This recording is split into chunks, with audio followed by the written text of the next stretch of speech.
En lo alto de la Torre Ferrara, las palabras de un hombre podían pesar más que un edificio entero. Maximiliano Ferrara se levantó de su asiento como quien dicta una sentencia. Voz grave, sonrisa exacta, mirada que busca aplastar. Frente a él, en la mesa pulida, una niña con mochila azul sostuvo la mirada sin bajar la cabeza. La sala de juntas, siempre impecable, olía a cuero y a café caro. Fuera, la ciudad pululaba indiferente.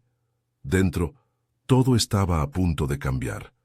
El padre al que se refiere este relato no era un progenitor de sangre, sino el patriarca del mundo que él había construido, un imperio que se vestía de traje y que llamaba familia a su red de poder.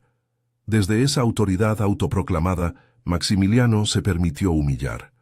Lo hizo como quien corrige a un hijo insolente, con la condescendencia de quien cree que su palabra es ley. Lo hizo delante de inversores, de periodistas invitados, de ejecutivos extranjeros, y lo hizo para divertir a quienes ya lo aplaudían. «Hagamos algo interesante», dijo con esa voz que obligaba a la gente a reír por timidez. «¿Cuánto vale un buen truco para nosotros? Veamos si esa niña sabe lo que es trabajar por 1.000.000. Traduce para mí este párrafo a 5 idiomas, inglés, francés, árabe, japonés y portugués. Si lo haces, te doy 1.000.000. ¿Qué dices? ¿Te animas?» No fue una invitación, fue un reto diseñado para humillarla, una moneda brillante lanzada para ver cómo la atrapaban. Luciana Vega, 12 años y una bolsa de secretos más grande que su estatura, levantó la voz con la claridad de quien ha crecido escuchando más historias que silencios. Su madre la miraba desde el fondo de la sala, con las manos apretadas en el delantal, sintiendo cómo la sangre le hervía en un cuerpo que ya no respondía como antes a los sustos. Luciana no era una niña cualquiera. Había aprendido idiomas como quien aprende a respirar, en trenes, en cafés, con videos gratuitos, con diccionarios que alguien había donado. Tenía una capacidad para las palabras que sorprendía por su sencillez. Cuando Ferrara lanzó el reto, ella aceptó. Lo hizo sin orgullo, con una mezcla de audacia y de ingenua esperanza. 1.000.000 de pesos, o lo que sea que significara ese número, podía ser suficiente para comprar medicinas, pagar una consulta, devolver un poco de calma a la casa. Comenzó en inglés. Su voz tembló apenas, pero las frases salieron limpias, exactas. Luego francés, y su acento no engañó a nadie. Pronunciaciones correctas, matices, la cadencia elegante que no se improvisa. Árabe vino después, con una cadencia que hizo que algunos presentes se enderezaran en sus sillas. Cuando llegó al portugués, la sala respiró con ella. Quedaba el japonés. Era la lengua que todos esperaban que la doblegara, el clavo final que Ferrara imaginaba clavar en la autoestima de la niña. Luciana cerró los ojos por un segundo, recordando la voz de su abuela Catalina, que le decía que con paciencia se atravesaban los silencios. Repitió las palabras, tartamudeó en 2 consonantes, y en la sílaba final, su pronunciación se rompió como una copa golpeada. Intentó de nuevo. El japonés le salió menos perfecto que los otros 4, pero había una honestidad en su esfuerzo que nadie en la sala podía reprochar. Un murmullo, unos pocos aplausos. Maximiliano esbozó una sonrisa que no alcanzaba los ojos. Era el signo de la derrota inesperada. En vez de una vergüenza pública, la jactancia se había convertido en nota discordante. Ferrara, que no toleraba que le robaran el centro del escenario, buscó una última cuchillada. «Bien, muy bien», dijo midiendo cada palabra. «Has mostrado lo que tenía que mostrar. Pero no todo es talento. Esto es el mundo real. Aquí no se aprende con cariño. Aquí se gana con contactos, con pedigrí, con sangre dura. Mi empresa valora a los que nacen con privilegio. A ti te damos una oportunidad por caridad. ¿Lo entiendes, chica?». Lo llamó chica con un desprecio que resonó. Lo llamó porque en su mundo la infancia era sinónimo de inferioridad. Renata, la madre, no pudo contenerse. Se levantó, la cara pálida, un delantal mal atado, y con voz temblorosa dijo que Luciana había trabajado gratis para mantener a la casa, que nadie debía hablar así de su hija. Un silencio cortó la sala. Ferrara la miró como se mira a quien se ensucia las manos en la cocina de uno. Fue un gesto pequeño, pero suficiente. Los teléfonos captaron todo.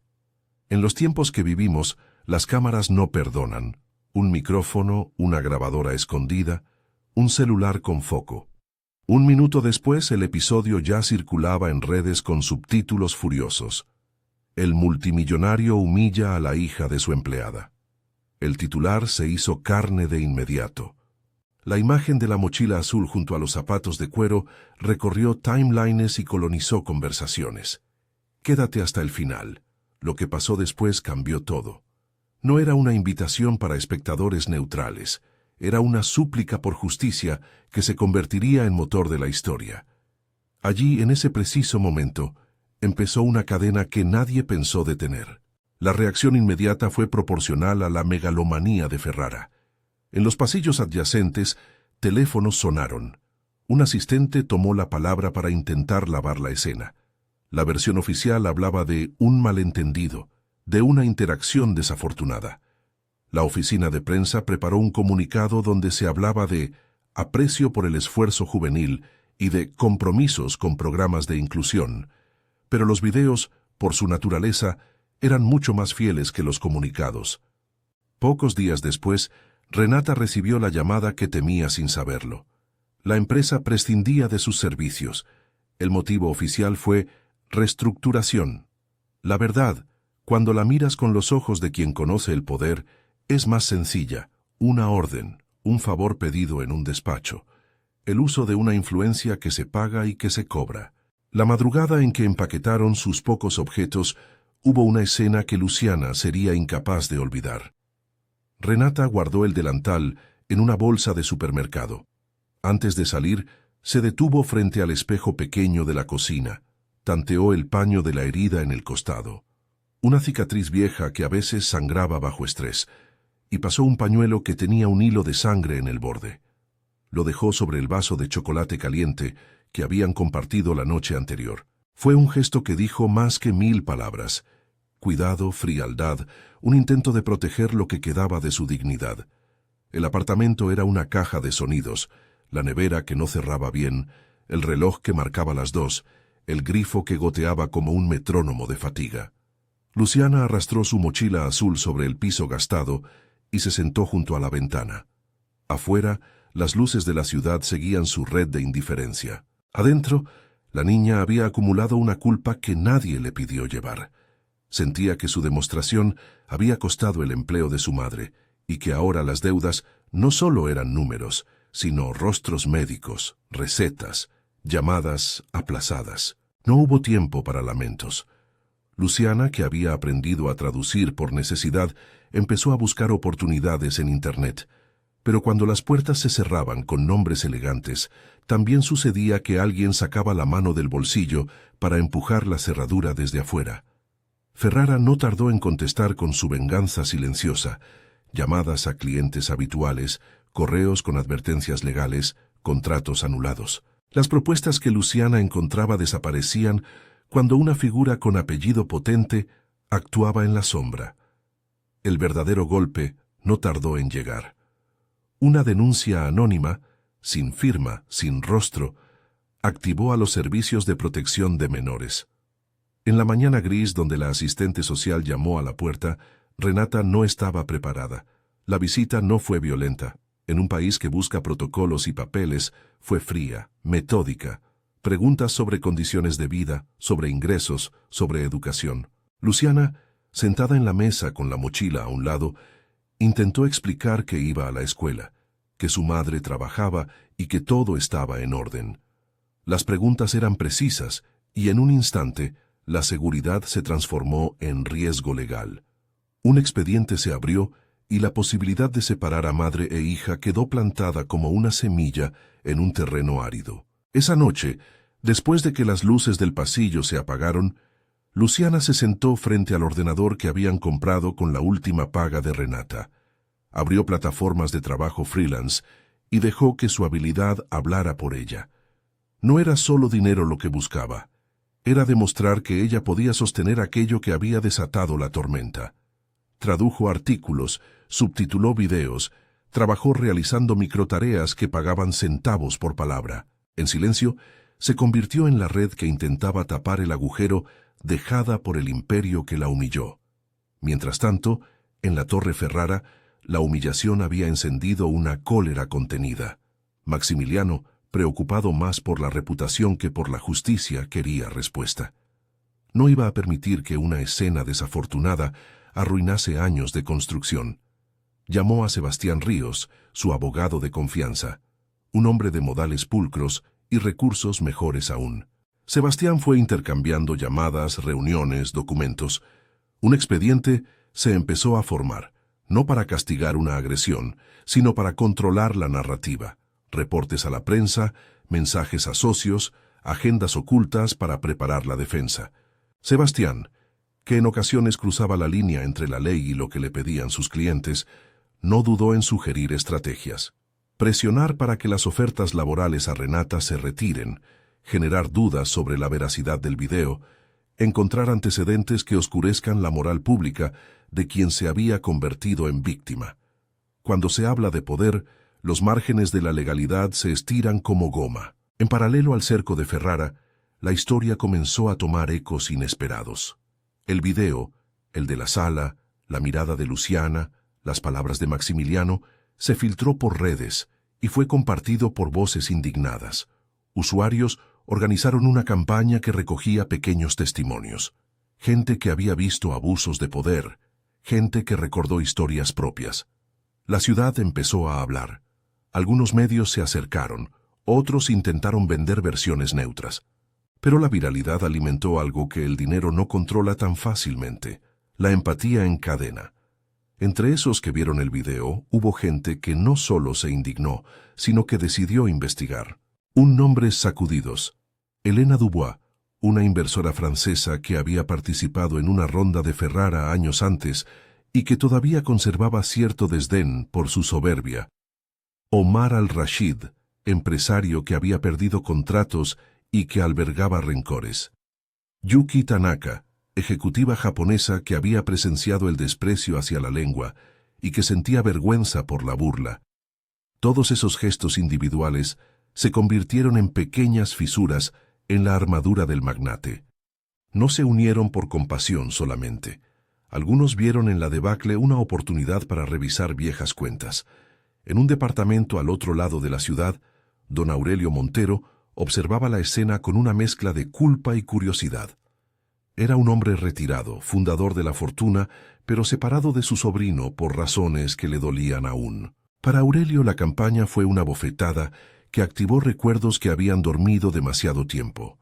La inicialidad del imperio, promesas rotas, la figura de una nieta ausente en su vida. Él no había intervenido antes por orgullo o por miedo a su propia reputación, pero aquello, la brutalidad desde la cima, le hizo recordar el peligro de no actuar. Aurelio no apareció de la nada, no era un héroe. Fue Esperanza Castillo, su leal asistente, quien tomó la iniciativa por él. Esperanza conocía el sabor de la deuda moral, había visto a lo largo de los años decisiones que se pagaban con vidas. Ella siguió los hilos del video, investigó, cruzó nombres y terminó frente al modesto edificio donde vivían Luciana y Renata. Tocó la campana y esperó, con una paciencia que solo tienen los que saben que la urgencia no avanza sin cuidado. Cuando Renata abrió la puerta, Esperanza llevaba en la mano una tarjeta con el logo gastado de una compañía que nadie nombraba en voz alta, la de Aurelio. No ofreció grandes palabras, ofreció una posibilidad. Detrás de ella, el rumor del mundo seguía su curso. Abogados y periodistas movían piezas. Ferrara meditaba su venganza, y la ciudad esperaba la próxima entrega de un relato que ya había empezado a dividir. En la sala de juntas, Ferrara retomó su pose de control. Ahora la jugada era distinta. Ya no bastaba con negar. Había que destruir la credibilidad de quienes atacaban su imperio. Habló con Sebastián sobre construir pruebas falsificadas, sobre sembrar dudas, sobre usar viejos favores para comprar aliados mediáticos. Sebastián, que tenía un talento para vislumbrar la grieta legal por donde colar la sombra, empezó a preparar movimientos. No eran ilegales, no de forma directa, pero rozaban la moral de lo que es justo. En la casa de Luciana, mientras tanto, la tarjeta de Aurelio quedó sobre la mesa como un objeto extraño, casi brillante en su simpleza. La niña la miró a través de los ojos de quien no espera ayuda sin precio. ¿Qué proponía aquel nombre? ¿Por qué alguien con tanto poder se fijaba en ellas? Renata, con la mirada cansada, sintió que por primera vez en semanas alguien miraba sin miedo. No era confianza inmediata, solo el gesto que la esperanza necesita para germinar. La noche que siguió a la visita de Esperanza, Luciana se acurrucó con su mochila azul como si fuera un escudo. El trabajo online le daba lo que podía: dinero para pagar una consulta, para comprar un antibiótico. Pero la presión era constante. Rozando la madrugada, su pantalla parpadeó con un mensaje de un número desconocido. Aurelio desea hablar contigo. Si aceptas, ven mañana a las 11 a la cafetería central. Trae a tu madre. Esperanza. No había más. Una sola línea que era una puerta. Al otro lado de la ciudad, en la cocina de su ático, Ferrara miró por la ventana la silueta de la torre que llevaba su nombre. Podía sentir que el viento le llevaba rumores como moscas. Su mundo, que había sido inamovible, crujía algo. Llamó a Sebastián con voz breve. «Prepara todo. No voy a permitir que esto se convierta en una guerra pública sin respuesta. Encuentra la forma de neutralizar a esa chica y a quien la respalde. No quiero escándalo, quiero control». Sebastián anotó. Había experiencia en la manera de mover piezas, informes supuestamente comprometidos, correos que demostraran inconsistencias, la búsqueda de cualquier antecedente que empañe la limpieza del nombre de Luciana. Pero cada vez que intentaban construir una coartada para desacreditar, en el otro extremo, la ciudad generaba otra pequeña luz. Testimonios, registros, la viralidad de la grabación que nadie lograba borrar. La doble línea de la historia empezó a marcarse con claridad. Por un lado, la maquinaria de Ferrara, fría y precisa. Por el otro, la constelación de pequeños actos que empezaban a unirse. Luciana, que había sido el epicentro involuntario, comenzó a convertirse en actor. No quería solo sobrevivir, quería que la verdad tuviera voz. No se trataba de una venganza personal, se trataba de reparar lo que la humillación había roto, la dignidad de su madre, la posibilidad de quedarse juntas. El día de la cita en la cafetería central amaneció con lluvia fina. Las calles olían a metal y a promesas rotas. Luciana y Renata se prepararon con un nerviosismo antiguo. La ropa limpia, el bolso con las facturas, la mochila azul. La cafetería, de luces cálidas y mesas de madera, era un lugar que no intimidaba. Aurelio esperó en una esquina, discreto. Cuando se levantó para saludar, su mirada fue la de un hombre que busca redención. No dijo que era su nieta.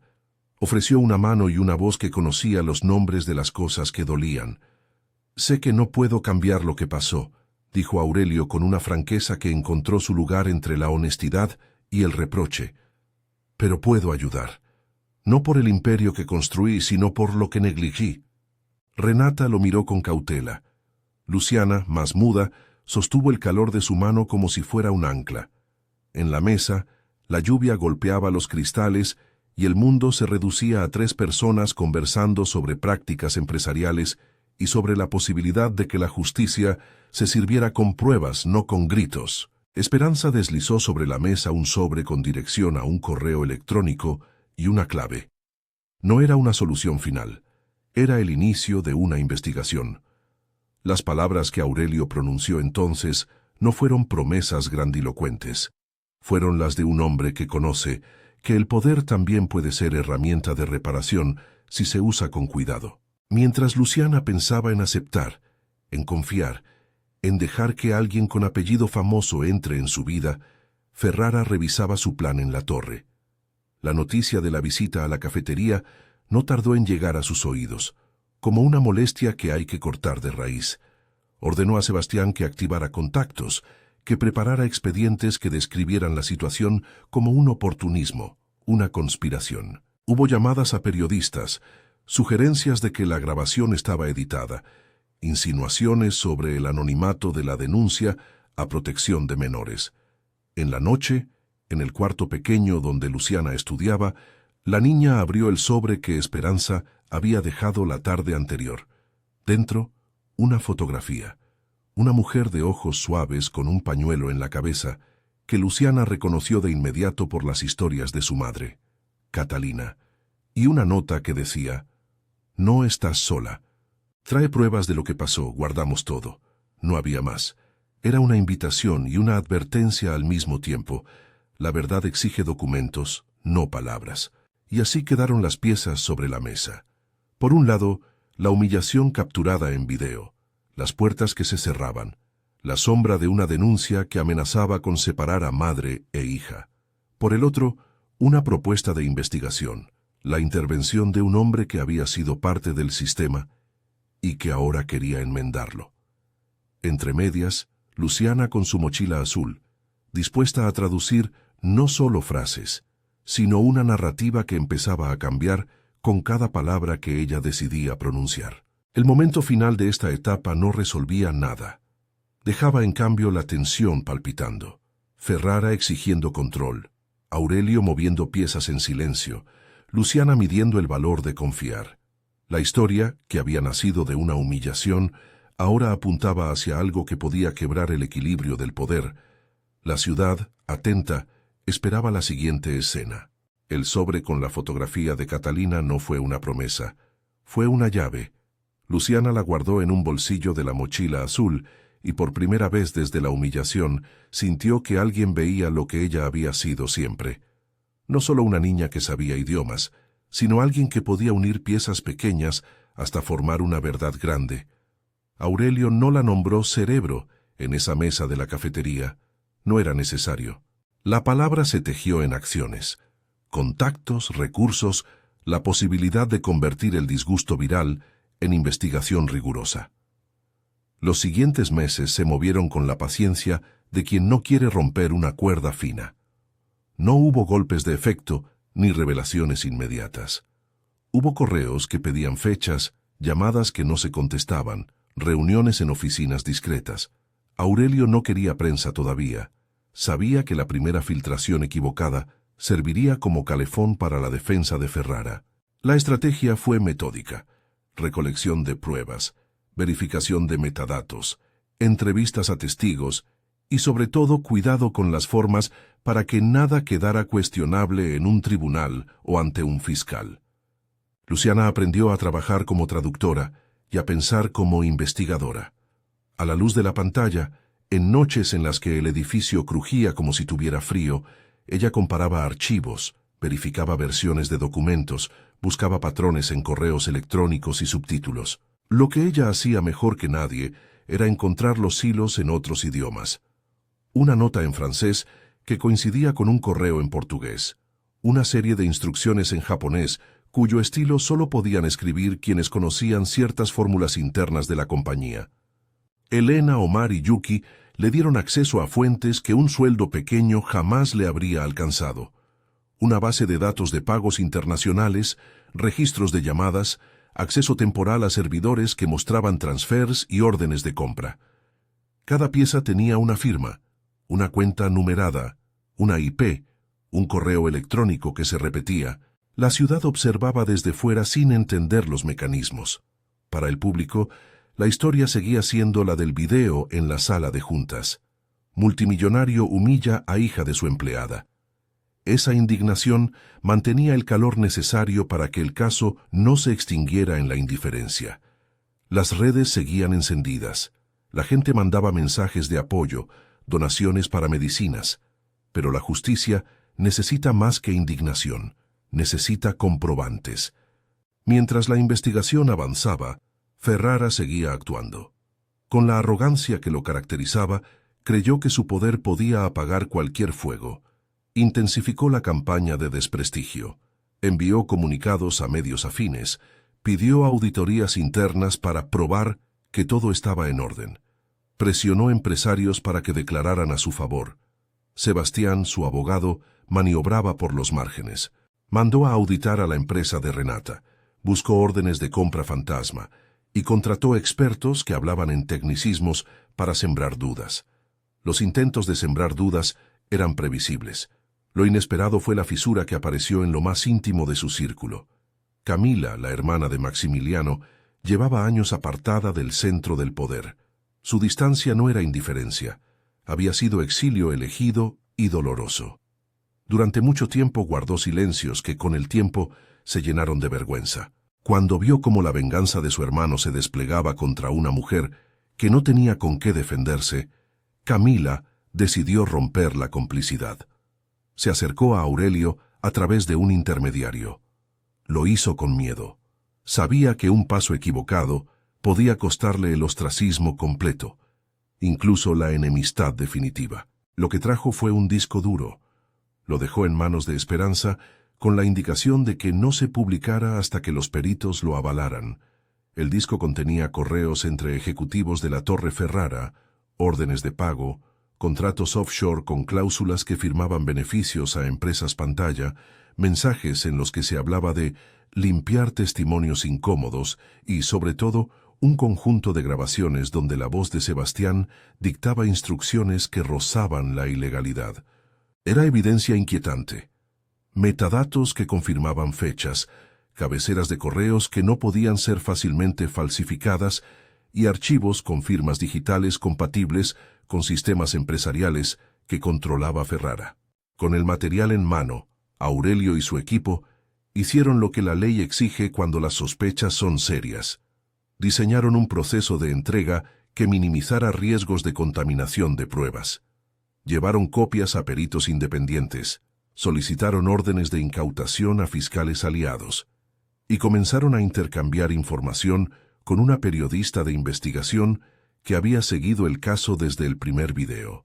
No fue un acto de espectáculo, fue una cadena de papeles con sellos y firmas, de solicitudes a bancos, de peticiones de colaboración internacional. Ferrara tenía recursos, pero la transparencia de esos procesos y las normas que la escena jurídica exige empezaron a formar una muralla de legitimidad alrededor de las pruebas. En medio de todo eso, el expediente de protección de menores que había amenazado con separar a Luciana y Renata volvió a abrirse con luz distinta. La defensora pública asignada, tras revisar las nuevas pruebas y entrevistar a testigos que sostuvieron la versión de la familia, pidió que la intervención quedara condicionada a la evaluación psicológica y socioeconómica actual. No fue una victoria inmediata. Hubo visitas domiciliarias, informes técnicos y la necesidad de demostrar con documentos que el hogar era apto para la permanencia de Luciana. La red de apoyo se movilizó, pagos de servicios pendientes, recetas médicas cubiertas por donaciones y sobre todo la presentación de contratos de trabajo que mostraban ingresos estables o al menos posibilidades concretas de sostenimiento. La amenaza de separación existió, pero la evidencia y la presión mediática impidieron que se convirtiera en una medida irreversible. Ferrara respondió como un animal herido, atacó en privado y buscó reparar en público. En la esfera oficial, ordenó investigaciones internas y pagó consultoras para que produjeran estudios de clima laboral que lo pintaran como un empresario comprometido. En lo privado llamó a viejos socios, ofreció contratos a quienes podían callar y, en una jugada más oscura, buscó infiltrados que sembraran dudas sobre la integridad de Aurelio. Sebastián fue su instrumento. El abogado escribía notas, retenía facturas, pero la presión comenzó a corroerlo. Sebastián no tenía la fortaleza de quienes nacen con impunidad. Su vida era un tejido de favores y compromisos que más temprano que tarde se volvieron opresivos. En noches en las que las copas eran más largas, confesaba a un par de amigos íntimos que el sistema de Ferrara le daba asco. Sus comentarios eran silencios que luego se volvían acciones. Borraba archivos, escondía correos o se negaba a firmar algo que objetaba. Con el tiempo, la culpa se transformó en una brecha abierta. Fue una mujer del entorno, cansada de ser cómplice, la que terminó por entregar a la fiscalía una lista de transacciones que Sebastián había tratado de ocultar. La fiscalía, que hasta entonces había recibido documentos perfectamente articulados, vio en aquella lista un hilo que, sujeto del otro extremo, llevaba directo a la Torre Ferrara. El momento del colapso de Sebastián Llegó en una sala de audiencias donde los fiscales expusieron indicios. No fue un monólogo heroico, fue una conversación tensa, con abogados cruzando palabras en un idioma técnico que la prensa intentaba traducir. Sebastián, acorralado por pruebas y por la propia conciencia, dijo cosas que nadie esperaba. Nombres, fechas, instrucciones. En su voz hubo un temblor que no era únicamente por miedo. Era por el peso de quien sabe que ha ayudado a construir una mentira. La confesión no fue un acto de redención sencillo, fue la caída de un engranaje que ya no quiso seguir girando. Con la información de Sebastián y el contenido del disco duro de Camila, los peritos pudieron vincular transferencias y órdenes con el pago de campañas de desprestigio, con contratos a empresas pantalla que facturaban por servicios que no existían, y lo más decisivo, con instrucciones para presionar a quienes podrían testificar en contra. Fueron meses de análisis, contadores forenses, auditorías internacionales, solicitudes de cooperación jurídica transfronteriza. La maquinaria de Ferrara, que se creía invulnerable, tenía fisuras tan profundas que la presión institucional empezó a hacer mella. Ferrara respondió intentando darle vuelta a la narrativa. Organizó una rueda de prensa donde, con la calma de quien cree saberlo todo, proclamó inocencia. Dijo que era víctima de una campaña organizada por viejos rivales, un complot que buscaba destruir una empresa que daba empleo a miles. Su discurso estuvo bien preparado. La prensa afín repitió los puntos y algunos analistas pusieron el foco en la necesidad de no apresurar juicios mediáticos. Pero la sala de confesiones y los discos duros no son opiniones, son evidencias. Las órdenes de incautación empezaron a llegar a sedes de cajas de seguridad, a oficinas, a despachos. Bancos congelaron cuentas mientras se verificaban transferencias. El imperio sintió que sus engranajes principales eran tocados por una mano fría que no quería espectáculos, sino pruebas. La guerra pública culminó en una audiencia donde la prensa, los ciudadanos indignados y los allegados se mezclaron en un ruido casi ritual. Aurelio decidió que ya no bastaba con peritos. Era hora de exponer las pruebas ante la sociedad con transparencia. Convocó a una conferencia donde se presentaron extractos de correos, audios y una cronología que vinculaba decisiones empresariales con actos ilegales. El tono de la presentación fue sobrio. Luciana, que hasta entonces había actuado entre sombras, traduciendo y verificando, fue invitada a hablar como testigo técnica, no para relatar su humillación, sino para explicar de manera simple y precisa las inconsistencias que habían encontrado en documentos y grabaciones. Frente a las cámaras, Luciana sostuvo la mirada con la dignidad que la humillación le había enseñado a cultivar. Yuki, Omar y Elena estuvieron presentes, discretos, como prueba de que esto no era un acto pintoresco, sino un entramado internacional que necesitaba cooperación.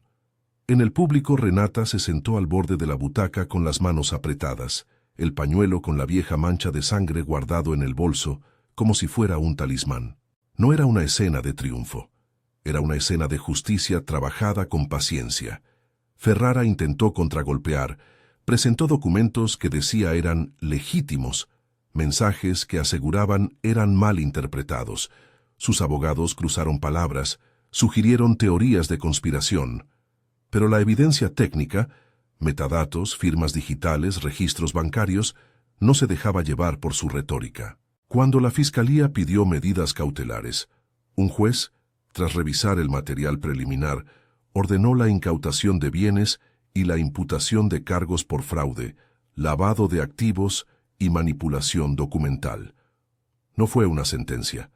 Fue una medida que permitía a la investigación seguir sin que el principal sospechoso pudiera interferir con facilidad. Para la opinión pública fue un terremoto. Para Ferrara, una humillación adicional. El día de la detención pública fue paradójicamente menos cinematográfico de lo que muchos esperaban. No hubo arrastres ni cadenas de humo. Hubo agentes que llegaron a oficinas, registros y la lectura de derechos. Ferrara mantuvo su compostura hasta el final. En su despacho, mientras lo escoltaban, se permitió un gesto que pocos conocieron. Dejó caer una carta en el cajón del escritorio que nunca llegó a enviar. Era una pieza de papel con palabras que oscilaban entre la arrogancia y la rendición. En ella admitía, con una mezcla de orgullo y disculpa tardía, que el mundo corporativo le había dado tanto que había confundido su derecho a imponer con su deber de servir. No era una confesión plena, era la voz de alguien acostumbrado a dominar el relato hasta en sus últimas líneas. La caída de Ferrara no borró el daño inmediato. Empresas vinculadas a su holding sufrieron pérdidas, empleados quedaban en la incertidumbre y la ciudad debatía sobre la magnitud de lo ocurrido. Pero la justicia siguió su cauce. Audiencias, revisión de pruebas, testimonios. Sebastián, cuyo testimonio había sido clave, acordó colaborar con la fiscalía. Camila enfrentó el juicio de sí misma. Su decisión de entregar el disco duro la dejó en un terreno de ostracismo familiar, pero abrió una puerta para la verdad. Las investigaciones siguieron su curso, con abogados y peritos explicando a un público que a veces confundía la velocidad con la justicia. En lo personal, Renata inició un proceso de recuperación. La salud que se le había resquebrajado empezó a estabilizarse con la atención médica adecuada y la tranquilidad relativa de que la presión externa no iba a separarlas. La primera vez que volvió a beber un chocolate caliente en la mesa de la cocina, lo hizo con la mirada puesta en la ventana, como quien celebra una tregua. El pañuelo con la mancha de sangre fue cosido con cuidado y colocado en un cajón. No era una reliquia de dolor, sino un recordatorio de resistencia. Luciana no buscó fama. Su nombre circuló en notas periodísticas, pero ella prefería seguir con tareas técnicas, explicar metadatos, ayudar a trazar cronologías, traducir declaraciones cruciales. La posibilidad de un trabajo más estable apareció cuando una agencia internacional, que había seguido el caso y valorado el rigor de su trabajo, ofreció una plaza de consultora en verificación lingüística y análisis de contenido. No era un ascenso inmediato a un pedestal, era el reconocimiento profesional que su talento pedía. Aceptó con la condición de que su madre estuviera segura y de que la fundación que Aurelio proponía llevara el nombre de la abuela Catalina. Para ella cada paso debía tener un sentido reparador. La Fundación Catalina Vega se creó como resultado de las medidas judiciales y de una decisión ética de Aurelio. No fue un acto de generosidad súbita, sino la formalización de algo que había madurado en el retiro, la idea de que la reparación debía ser concreta. Con bienes asegurados y una estructura administrativa transparente, la Fundación nació con objetivos claros: apoyo a familias afectadas por prácticas laborales opresivas, becas para jóvenes autodidactas como Luciana y programas de salud para mujeres trabajadoras. Renata fue la primera invitada a un acto de inauguración donde, frente a una placa que llevaba el nombre de Catalina y una frase que ella reconocía, «La dignidad vive en las cosas pequeñas», sostuvo la mano de su hija. La placa no borraba el dolor, pero ponía en letras la idea de que la justicia puede acompañar la reparación práctica. El proceso judicial terminó, meses después, en una serie de acuerdos y sentencias que incluyeron sanciones económicas, inhabilitación para dirigir ciertas empresas, y en casos concretos procesamiento penal, que dejó a Ferrara enfrentando años de investigación y posibles condenas. No fue una victoria absoluta, ni una catarsis pública. Fue el resultado de un trabajo meticuloso. Documentos cotejados, testimonios verificados, contabilidades revisadas. Ferrara, que había sido tratado por muchos como un titán, aprendió tarde que la fortaleza del titán se mide por la calidad de sus fundamentos. Hubo, sin embargo, cosas que no devolvieron tiempo ni salud, ni la simple dignidad robada en la sala de juntas. Los días pasados, las miradas en los pasillos, la humillación pública, quedaron como cicatrices que no necesariamente se borran. Luciana aprendió a convivir con ellas. Su papel como cerebro de la campaña contra Ferrara no fue una revancha, fue una decisión ética. Ella se encargó de traducir datos, de construir cronologías, de garantizar que la verdad no dependiera de sentimientos, sino de pruebas. Su trabajo dejó claro que el periodismo y la justicia pueden complementarse, que la evidencia sólida es un antídoto contra las fábulas poderosas de quienes se creen intocables. La reconciliación no fue inmediata entre Aurelio y su familia. Sus años de silencio habían dejado cicatrices más profundas que la disculpa podía alcanzar. Con Camila hubo conversaciones largas y en ocasiones terminantes. La hermana reconoció su culpa por años de mutismo cómplice y aceptó la necesidad de reparar. La relación entre Aurelio y Luciana fue otra cosa. No se trató de un súbito paternalismo, sino de un reconocimiento medido en actos. Aurelio entendió que su nieta no necesitaba salvarla. Necesitaba herramientas para mantenerse firme. Le ofreció en la inauguración de la fundación un lugar en la mesa consultiva para jóvenes, pero Luciana pidió tiempo para estudiar, para consolidar su trabajo y, sobre todo, para construir su propia carrera sin sustracciones. En un acto público, donde cámaras y voces del mundo corporativo se mezclaban con vecinos que habían seguido el caso, Ferrara leyó una carta que había escrito en privado. No fue una confesión completa, ni un mea culpa absoluto. Fue, en cambio, una reflexión sobre el poder y su deriva. Admitía haber confundido autoridad con derecho y pedía, con un tono contenido, que la justicia hiciera su trabajo. La carta no borró la responsabilidad ni aseguró el perdón. Sirvió quizás para mostrar que incluso el que ha caído puede escribir palabras que otros leerán con escepticismo. Fueron esas mismas palabras las que algunos interpretaron como un acto tardío de humanidad, y otros como una maniobra final para suavizar la figura pública. El proceso también dio lugar a pequeños gestos que tenían un valor simbólico enorme. En la primera Navidad después del fallo, la cafetería donde Luciana y Aurelio se habían encontrado regaló tarjetas de comida a familias del barrio. Renata preparó chocolate caliente para algunos vecinos, y la escena de gente comiendo alrededor de la mesa pequeña se convirtió en una postal de lo que se podía rescatar cuando la comunidad se movía en red. Luciana, que vio su imagen en periódicos y pantallas, guardó la mochila azul en un armario. No la tiró. La mantuvo como recordatorio de quién fue y quién quería ser. La prensa buscó arquetipos: la niña que venció al multimillonario, la nieta que pasó de la cocina a la justicia. A Luciana le incomodaban esos titulares porque simplificaban el dolor y el esfuerzo. Ella quería que la historia hablara de procesos, de cómo la evidencia, la paciencia y la cooperación pueden desarmar estructuras corruptas. Quería que los jóvenes entendieran que la virtud fundamental no era la exposición pública, sino la constancia en el trabajo honesto. En el centro de todo quedó la pregunta que el título del relato sugería con intensidad: ¿cómo es posible que quien humilla a su hijo no sospeche que ese mismo hijo puede ser el cerebro de su mayor rival? La respuesta no es sencilla. En el caso de Ferrara, la palabra hijo no se refería a la filiación biológica, sino a la filiación simbólica que el capitalismo entrega: el protegido, el joven talento adoptado por la maquinaria empresarial. Ferrara creyó que humillar a alguien era apenas recordar quién mandaba.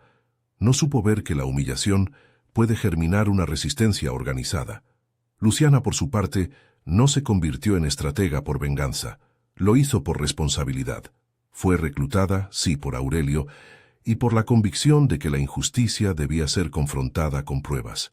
En ese cruce se volvió el cerebro que Ferrara no supo identificar porque su mirada solo alcanzaba a medir preeminencia, no ética. Con el tiempo, el nombre de la Fundación Catalina Vega se volvió asociado a programas concretos: becas para jóvenes autodidactas, asesoría legal para trabajadores precarios, atención médica para mujeres trabajadoras. La reparación material no borró la herida, pero permitió que muchas familias no cayeran en la trampa de la desesperación. Renata, con la salud estable y la sonrisa más serena, participó en actividades de la fundación. Contaba su historia con discreción, ayudaba en un comedor y a menudo servía chocolate caliente a quienes la visitaban. Era su manera de devolver una ayuda que recibió en un momento crítico. Aurelio, cuya sombra había servido por años de cimiento para una estructura que ahora se desmoronaba, no esperó que el perdón llegara de forma automática. Su redención fue lenta y medida. Dedicó recursos a la fundación, pero también se sentó con antiguos trabajadores para escuchar historias que lo incomodaran. En privado escribió cartas que no siempre fueron publicadas. En ellas pedía perdón a quienes se habían sentido usados por su búsqueda de éxito. No era una absolución, era un ejercicio de responsabilidad, silencioso y persistente. El epílogo, si puede llamársele de este modo, no es una puesta en escena de finales felices. No existe esa fórmula en la vida real. Lo que hubo fue una reconstrucción que exigió tiempo, trabajo y decisiones concretas. Luciana continuó estudiando, trabajó en informes para agencias internacionales y ayudó a otros jóvenes que, como ella, habían aprendido por necesidad. Renata recuperó la salud, y aunque no volvió a limpiar oficinas grandes, encontró trabajo en la administración de la fundación. Camila, por su parte, se mantuvo distante de la Torre Ferrara y empezó a colaborar con iniciativas que reparaban el daño hecho por el mundo que una vez defendió. Sebastián afrontó su responsabilidad legal y en su caída ofreció testimonios que fortalecieron casos contra prácticas corruptas. Ferrara siguió siendo una figura compleja, procesado en varias causas, con cuentas congeladas, rechazado por algunos de sus antiguos socios y defendido por otros. Es posible que, en el futuro, su nombre vuelva a aparecer en la historia de los poderosos.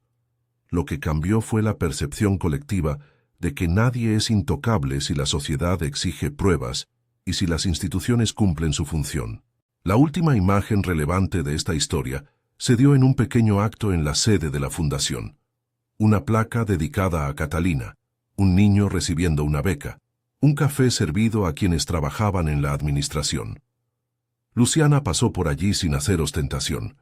Vio la placa con la frase que había oído tantas veces de su abuela y se detuvo a tocar la letra grabada con la yema del dedo. A su lado, Renata sostuvo la taza de chocolate caliente y sonrió. Una sonrisa tranquila, acorde a la medida de lo que habían conquistado. No la gloria, sino la posibilidad de seguir juntos. En una carta que nunca se publicó, Ferrara dejó una última línea que algunos periodistas encontraron y difundieron. Creí que el poder era un legado que se decía sin preguntas. Quien me humilló en privado fue mi soberbia. Quien me derrotó en público fue la evidencia. Si algo merezco es que la historia, con sus tiempos y sus silencios, enseñe a otros a medir sus pasos. No es una confesión monumental, pero es una frase que cierra la idea de que la caída de un hombre no causa por sí sola la justicia. La justicia la construyen muchos. La ciudad siguió su curso. Nuevas historias empezaron a ocupar titulares. Sin embargo, en los barrios, la historia de la mochila azul se relató como ejemplo, no para idealizar a una niña, sino para subrayar que, cuando la dignidad es atacada, la respuesta posible es construir evidencia, buscar aliados y sostener el principio de que la verdad, probada, prevalece. A veces la justicia tarda, otras veces muerde más de lo necesario. En esta ocasión el resultado fue una mezcla de reparación y aprendizaje. Si quedara una conclusión sencilla, sería esta: humillar a otro por creerse padre del mundo es subestimar una fuerza menor que puede, con trabajo y verdad, convertirse en el cerebro que desarme la maquinaria de la impunidad.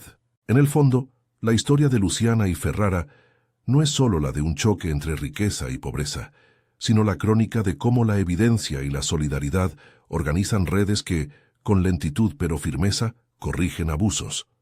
Comparte esta historia si crees que la dignidad merece pruebas y acciones.